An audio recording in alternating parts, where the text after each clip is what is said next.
Cina mendominasi investasi di sektor hilirisasi mineral.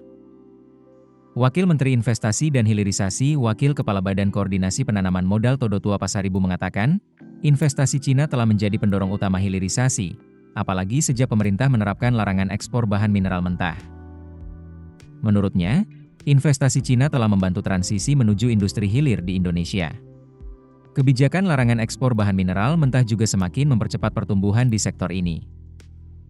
BKPM mencatat, sejak 2013, perusahaan-perusahaan Cina menjelma sebagai sumber investasi utama di sektor mineral Indonesia. Selama periode 2019 hingga 2023, dominasi investasi Cina di sektor hilirisasi mencapai 58%, jauh meningkat dibandingkan tahun 2004 hingga 2008 yang hanya 12%.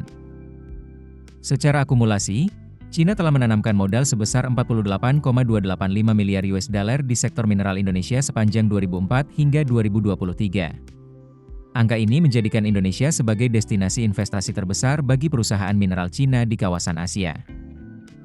Bagi perusahaan mineral asal Cina, Indonesia dipandang strategis karena dua alasan, yakni ketersediaan sumber daya alam yang melimpah dan potensi pasar domestik yang terus tumbuh. Selain itu, larangan ekspor bahan mentah mendorong perusahaan Cina untuk membangun smelter dan industri pengolahan di dalam negeri. Todotua menyebut, kontribusi investasi terhadap ekonomi nasional cukup signifikan, yakni sekitar 30% terhadap pertumbuhan ekonomi. Untuk mempercepat pembangunan, pemerintah menargetkan investasi sebesar 13.000 triliun rupiah hingga 2029, dengan proyeksi pertumbuhan ekonomi mencapai 8%. Selain mineral, Cina juga berinvestasi di sektor transportasi, perumahan, telekomunikasi, serta industri kimia dan farmasi. Proyek besar yang digarap antara lain kawasan industri Morowali, pusat produksi nikel dan baterai kendaraan listrik, hingga kereta cepat Jakarta-Bandung.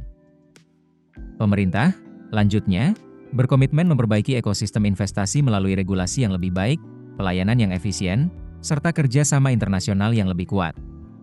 Hal ini diharapkan dapat menarik investasi baru sekaligus menjaga keberlanjutan investasi jangka panjang di Indonesia. Keputusan bisnis terbaik datang dari data, bukan tebakan. Mudah berlangganan Business Insight dengan subscribe with Google.